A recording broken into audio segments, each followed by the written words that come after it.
ஓம் முருகா போற்றி. ஓம் சரவண பவ.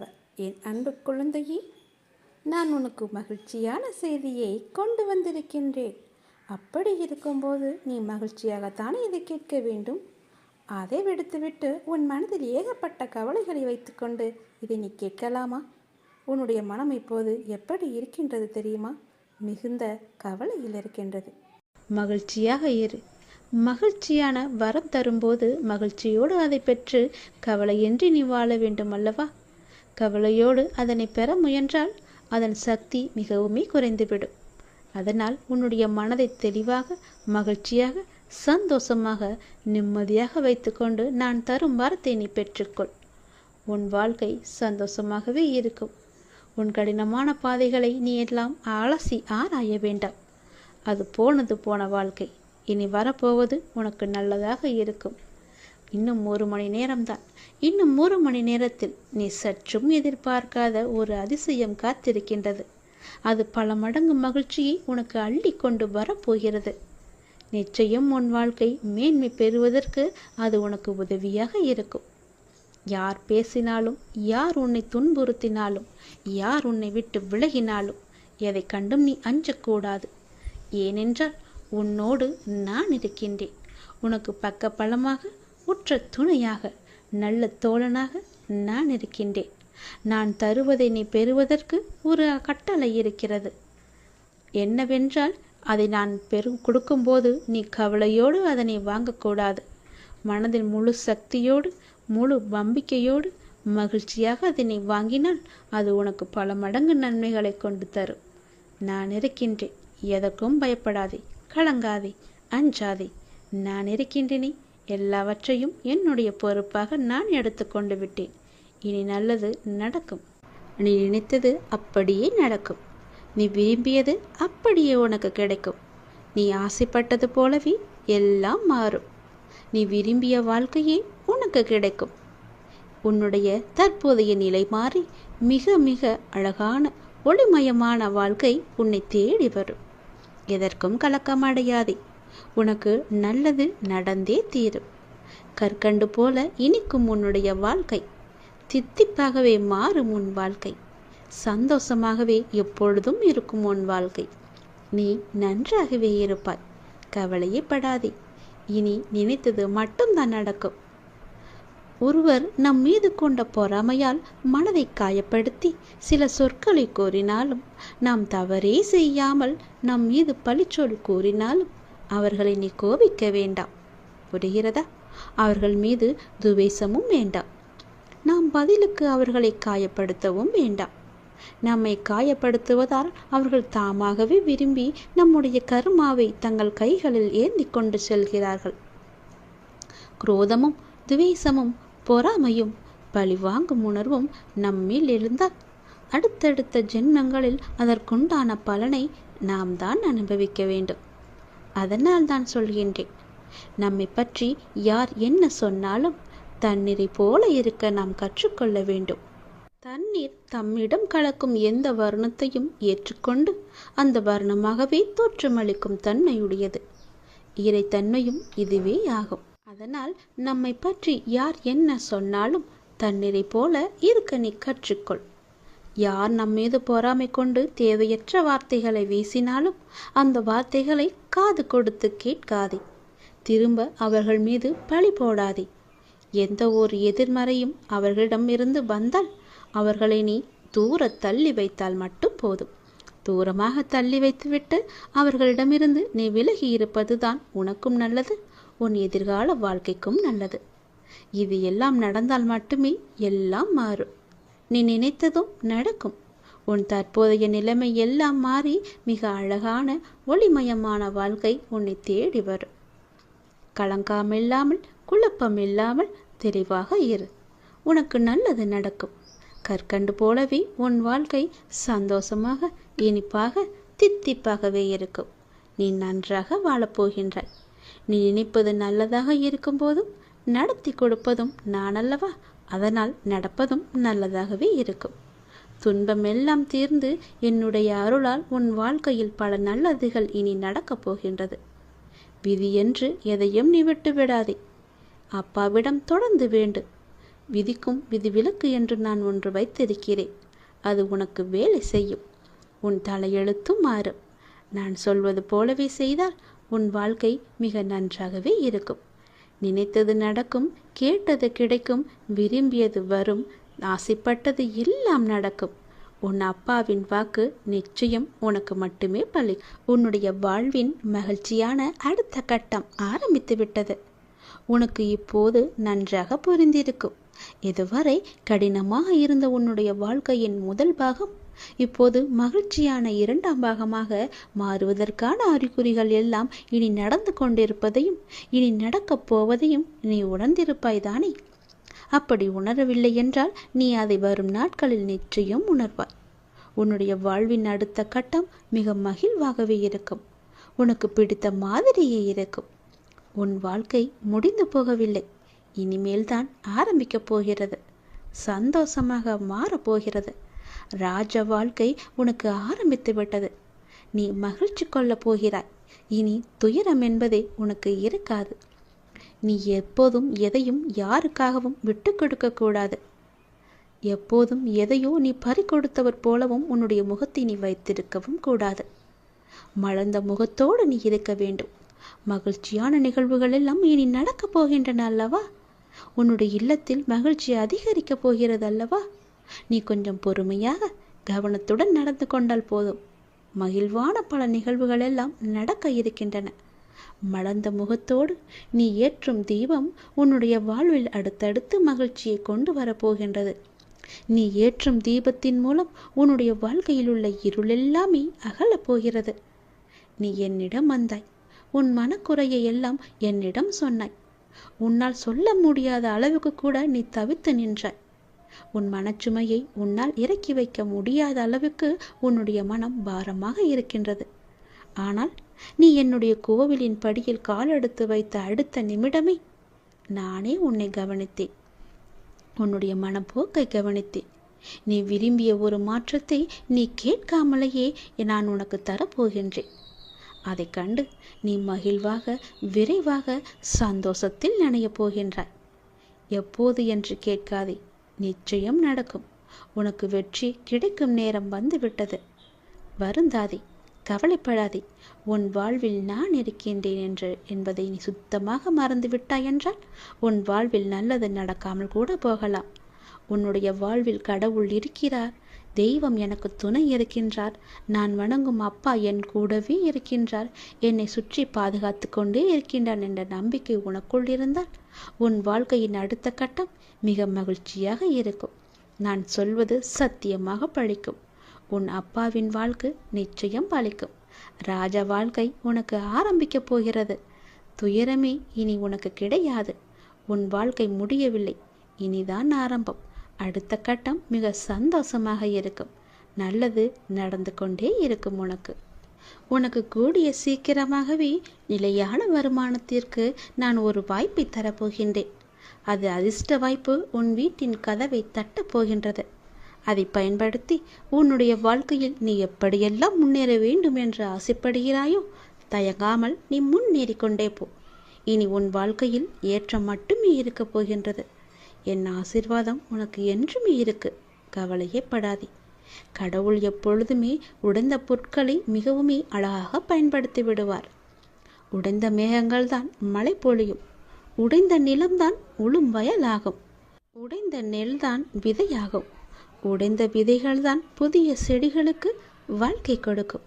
அதனால் எப்போதாவது நீங்கள் உடைந்து நொறுங்கினால் நம்புங்கள், கடவுள் உங்களை பெரிய விஷயத்திற்கு தயார்படுத்துகிறார் என்று. உனக்குள் இருக்கும் மனக்குழப்பம் நான் உணர்ந்து கொண்டேன். அதற்கு நீ தீர்வை தேடிக்கொண்டிருக்கிறாய் என்பதையும் நான் அறிந்து கொண்டேன். அந்த தீர்வை நான் தருகின்றேன். என்னை சரணடைந்த உன்னை கவலைப்பட செய்து விஷயங்களிலெல்லாம் மீட்டு இழுப்பேன். கவலைப்படாதே, தைரியமாக இரு, நம்பிக்கை இழக்காதே. உனக்கு துணையாக நான் எப்போதும் வந்து கொண்டே இருப்பேன். நீ யார் என்பதை மீண்டும் அனைவருக்கும் புரிய வைப்பேன். சின்ன சின்ன குழப்பங்கள் வரும், ஆனாலும் உன்னை நான் மீட்டு நீ செல்ல வேண்டிய சரியான வழியில் உன்னை செல்ல நான் உனக்கு துணை இருப்பேன். அனுமதியும் தருவேன். என் நாமத்தை உச்சரித்து கொண்டே இரு. எல்லாமே தானாகவே சரியாகும். உனக்கு கூடிய சீக்கிரம் நிலையான வருமானம் வேண்டுமென்று நீ ஒரு முயற்சி செய்து கொண்டிருக்கின்றாய். அந்த முயற்சி வெற்றி பெறுமா அல்ல இப்படியே போய்விடுமா என்று எண்ணத்திலேயே இருக்கின்றாய் அல்லவா? நிச்சயம் அது வெற்றி பெறும். அது உனக்கு பல மடங்கு லாபத்தையும் கொடுக்கும். உன் கர்ம வினைப்படி உனக்கு விதிக்கப்பட்ட வாழ்வில் சில உறவுகளை கையாள்வது கடினமாகத்தான் இருக்கும். அவர்கள் அவ்வப்போது சுயநலமாக நடந்து கொள்வதை பார்த்து நீ கவலைப்பட்டு கொண்டிருக்கின்றாய். நீ எங்கும் போக வேண்டாம். எதுவும் உன்னுடையது இல்லை. உன் வினைக்கேற்ப எல்லாம் உன்னிடம் வந்து இருக்கும். மாயைகள் புரிந்து கொள். தியானத்தை பழகு. நீ இறை சிந்தனையை வளர்த்துக்கொள். தியானம் உனக்கு நிச்சயம் உனக்கு உதவும். துன்பத்திலிருந்து உன்னை காத்து இறுதி வரை உன் வாழ்வை நீ கடக்க உதவும். என்னிடம் நீ கூறிவிட்டாய் அல்லவா? அதற்கு பிறகு எதை பற்றி நீ சிந்தனை செய்து உன் மனதை நீ குழப்பிக் கொண்டிருக்கின்றாய்? சிந்தனையில் சில மணி நேரம் இருக்கச் செய். ஆனால் அது உனக்கு நன்மையா என்று யோசித்து செய். உனக்கு நல்லது நடக்கும். உன் வருமானத்திற்கு நானே பொறுப்பெடுத்துக் கொள்கிறேன். கவலைப்படாதே. அது உனக்கு நிலையான வருமானமாக இருக்கும். நான் தரும் அதிர்ஷ்ட வாய்ப்பை நீ பயன்படுத்தி கொண்டால் உன் வாழ்க்கை மிக நன்றாகவே இருக்கும். பயன்படுத்திக்கொள். உனக்கு இன்ப நிலை நீங்கி துன்ப சுமையை சுமக்கின்றையே, அனுபவிக்க இன்னும் என்ன இருக்கிறது என்ற அளவில் துன்பத்தின் எல்லை வரை சென்று விட்டு வெறுமையாய் நின்று என் முன் எனது முகத்தை உற்று பார்த்து அழும் உன்னை நான் கண்டு கொள்ளவில்லை என்று நினைத்து கொண்டிருக்கிறாய். உன்னை நான் கரிசனத்தோடு தான் கவனித்துக் கொண்டிருக்கிறேன். ஒவ்வொரு முறையும் உன்னை தைரியப்படுத்தி கொண்டு வருகிறேன் என்பதை நீ நினைவுபடுத்திக்கொள். இன்னும் நீ கடந்து போக வேண்டிய தூரம் நிறையவே இருக்கிறது. அதுவரை எல்லையற்ற பொறுமையோடு தீவிர நம்பிக்கையோடு உனது சுமையின் கணம் தெரியாமல் இருப்பதற்காக என்னுடைய நாமத்தை நீ உச்சரித்தபடி இருக்க வேண்டும். எனது சத்தத்தை உணர்வுள்ள நீ கவனித்து கேட்டு அதன்படி நடந்து கொள். அப்போது உனக்கு ஆறுதல் கிடைக்கும், மன நிம்மதி கிடைக்கும். எதற்காகவும் கவலைப்படக்கூடாது. நான் உன் கூடவே இருக்கிறேன். எது வந்தாலும் நான் உனக்கு அருள் செய்ய காத்து கொண்டிருக்கிறேன். நீ விழிப்புணர்வுடன் இரு. விழித்துக்கொள். எல்லாமே உனக்கு நல்லதாகவே நடக்கப் போகிறது. நீயே என் துணை, நீயே என் காவல், நீயே என் வழிகாட்டி, நீயே என் குறிக்கோள், நீயே என் அப்பா, நண்பன் என எல்லாமே நீதான் அப்பா என என்னை அழைத்து வந்தாய் உன் வீட்டிற்கு, உன் இடத்தில். அப்படி இருக்கும்போது உனக்கான நல்லதை செய்ய நான் தவற மாட்டேன். எனது உறுதிமொழி இது. எனது உறுதி ஒருபோதும் பொய்யாக இருக்க முடியாது. அது தாமதமாகும், ஆனால் அது தப்பாமல் உனக்கு கிடைக்கும். நம்பிக்கையோடு இரு. நீங்கள் நடந்து செல்லும் பாதை அவ்வளவு எளிதானது அல்ல, மிகவுமே கடினமானது. ஏகப்பட்ட சோதனைகள் உங்களை தாக்கலாம். ஆனாலும் என்ன, ஒன்றை மட்டும் நீ நினைவில் கொள். உங்களுடைய குரு நான் உங்களை இருக்க பற்றி இருக்கிறேன். உன்னுடைய கடவுள் உன்னை இருக்க பிடித்திருக்கிறேன். நீங்கள் செல்லும் பாதையில் இடர்பாடுகளை எல்லாம் கலந்து உங்களை உங்களின் இலக்கை வெற்றிகரமாக கடக்க நான் துணை புரிவேன். நீங்கள் முழுமையாக நம்பும் நான் உனக்கு எல்லாவற்றையுமே செய்ய காத்து கொண்டிருக்கிறேன். இனி உன்னுடைய வீட்டில் நீ கேட்டபடியே எல்லாமே நடக்கப் போகிறது. உன் வீட்டில் மங்களகரமான நிகழ்வுகள் எல்லாம் நடைபெறப் போகிறது. நீ அதற்கான முயற்சியை செய். உன்னுடன் இந்த இறைவன் கடவுள் நான் இருந்து உனக்கு நடக்க வேண்டிய எல்லாவற்றையுமே உனக்கு செய்கிறேன். உன் குடும்பத்துடன் நீ ஆனந்தமாக இருப்பதை பார்ப்பதற்காகவே நான் தவித்து கொண்டிருக்கிறேன். மீள முடியாத துன்பத்தில், துயரத்தில், பிரச்சனையில் தவிக்கும் போது உன்னை பக்குவமாக அழைத்து அதிலிருந்து உன்னை விடுவித்தது யார் என்று நினைத்து கொண்டிருக்கிறாய்? நீ முழுமையாக நம்பும் கடவுள் நான் தானே, இறைவன் தானே. அப்படி இருக்கும்போது என் மீது உனக்கு நம்பிக்கை இல்லாமல் எப்படி போகும்? நிச்சயம் உன்னுடைய நம்பிக்கையை நான் வீணடிக்க மாட்டேன். எல்லா ஆபத்திலிருந்து நான் உன்னை காப்பாற்றியிருக்கிறேன். இனியும் காப்பாற்றுவேன். இனி எல்லாமே உனக்கு நல்லதாக மட்டுமே நடக்கும்படி நான் செய்கிறேன். நீ இப்பொழுதே விழித்துக்கொள். விழிப்புணர்வுடைய உனக்கான மகிழ்ச்சி நிலைத்து இருக்க போகிறது. உன்னுடைய மகிழ்ச்சியை தக்க வைத்துக் கொள்ள இப்போதே சுதாரித்துக்கொள். உரசாமல் வைரத்தை பட்ட திட்ட முடியாது. நெருப்பிலிடாமல் தங்கத்தை தூய்மைப்படுத்த முடியாது. அதுபோலத்தான் நல்லவர்கள் சோதனைக்கு உள்ளாவார்கள், ஆனால் வீழ்ந்து விட மாட்டார்கள். சோதனை என்பது அவர்களை துன்புறுத்தும் விதமாக இருக்காது. மேலோட்டமாகவே அழைத்துச் செல்லத்தான் உனக்கு துணையாக உன் பக்கத்தில் நான் இருக்கிறேனே, உன்னுடைய அப்பாவாக. முன்னேற்றமே இல்லாமல் இருக்கிறதே என்ற மனோபாவத்தை நீ விட்டொழி. மெதுவாக முன்னேறுவது எவ்வளவோ மேல் என்ற நிலையில் பயணத்தை தொடரு. ஆளை கொள்ளும் கவலைகளை புறம் தள்ளி ஆளுமையை தரும் தன்னம்பிக்கையை ஆடையாக அணி. எளிதானதை நோக்கி செல்லாதே, சரியானதை நோக்கிச் செல். வாழ்க்கை ஒரு அற்புத பரிசு. அதை நீ மகிழ்வாக வாழ முயற்சி செய்யுங்கள். என்னுடைய துணையோடு. உங்களை தவிர வேறு எதிலும் நம்பிக்கை கொள்ளும் என் மனதை மாற்றுங்கள் என்று என்னிடம் நீ சொன்னி அழுதாய் அல்லவா? உனக்கும் எனக்கும் முன் ஜென்ம தொடர்பு இருக்கிறது. நம் பந்தத்தின் ஆழம் இது. ஜென்ம ஜென்மமாய் தொடரும் பந்தம். உனக்காக நான் இருக்கிறேன். எல்லாமே மாற்றியமைக்கப் போகிறேன். நலமோடு நல்வாழ்வு உனக்கு காத்து கொண்டிருக்கிறது. சுபமாய் என் ஆசீர்வாதங்களுடன் நீ நிம்மதியாக, நிறைவாக, மகிழ்ச்சியான வாழ்க்கையை நீ வாழ வைக்கப் போகிறேன். உன்னை நீ சந்தோஷமாக இருக்கப் போகிறாய். அதற்கு நானே பொறுப்பு. வாழ்க்கையை எல்லாவற்றிற்கும் ஒரு மாற்று கருத்து வைத்திருக்கிறது. மாற்றம் ஒன்றை வைத்திருக்கிறது. அது நமக்கு பிடித்திருக்கிறதா இல்லையா என்பதை பற்றியெல்லாம் அதற்கு கவலை இல்லை. சூழ்நிலைக்கு ஏற்ப நீ உன் மனதை திடப்படுத்த வேண்டும். 2 வார்த்தை பேச வேண்டிய இடத்தில் அதிகம் பேசுவது தவறு. ஆலோசனை கூறும்போது உன் கருத்தை பிறரிடம் கூறி சொல்வது தவறு. அதுபோல் நேர்மையாக பயணித்து தோற்பதும், முடிந்தவரை போராடிய பின் தோற்பதும் வெற்றி பெற்றதற்கு சமம் என்று அர்த்தம் கொண்டு மீண்டும் மீண்டும் நீ முயற்சி செய். உனக்கு வேண்டியதை பிறரிடம் இருந்து எதிர்பார்த்தால் அது எப்போதும் கிடைக்காது. உனக்கு வேண்டியதை நீதான் முயற்சி செய்து அடைய வேண்டும். வெற்றியா தோல்வியா என்பதல்ல வாதம்.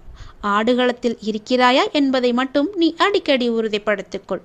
உயிரை தொங்கும் மாங்காய்க்காக கல்லுயர்த்தும் சிறுவனை நீ கவனித்துப்பார். எரியும் கற்கள் தோல்வியை தழுவுகின்றனவே என்று கைவிட்டு போவதில்லை. கடைசியில் ஒரு காயாவது அவன் கையில் விழும் வரை அதுவரை களைப்படைய மாட்டான். அவன் மனமும் அப்படித்தான், அவனுடைய கரமும் அப்படித்தான்.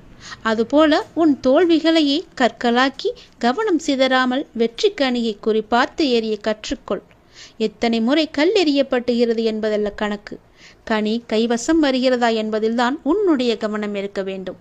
வெற்றியை கொண்டாட எவராலும் இயலும். தோல்வியை ஏற்று துவளாது இருக்க ஒரு சிலரால் மட்டுமே முடியும். அந்த ஒரு சிலரில் நீயும் ஒருவனாக இருந்தால் வெற்றி கோப்பையை நீ விரைவாகவே பெற்றுவிடலாம். அது உன் கையிலே கிடைத்துவிடும். வெற்றி முழக்கம் உன் வீட்டு கதவை தட்டும். நான் இருக்கிறேன் உனக்கு.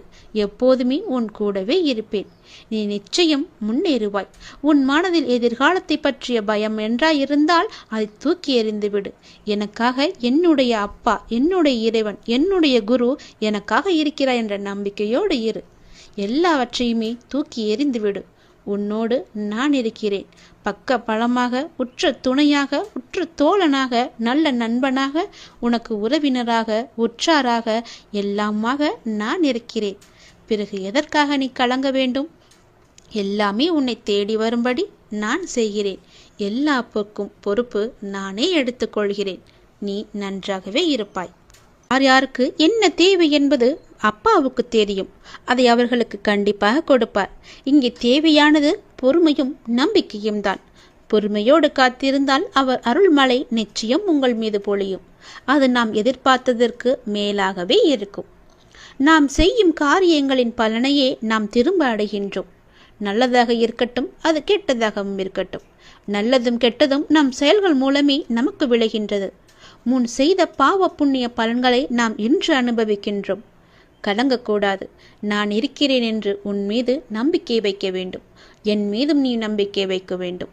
உன்னோடு எங்குமே எப்போதுமே நான் இருக்கிறேன் என்ற நம்பிக்கையை நீ வைக்க வேண்டும். நீ சொல்லாமலேயே உன் பிரச்சனைகளை நான் அறிவேன். எந்த ஒரு மனதில் அன்பும் அக்கறையும் நிறைந்திருக்கிறதோ அந்த மனம் பிறர் துன்பம் உணரும் தெய்வீகமாகும் என்பதை நீ உணர்ந்து கொள். நாம் செய்யும் காரியங்களின் பணையே நாம் திரும்ப அடைகின்றோம். நல்லதும் கெட்டதும் நம் செயல்கள் மூலமே நமக்கு திரும்ப கிடைக்கின்றது.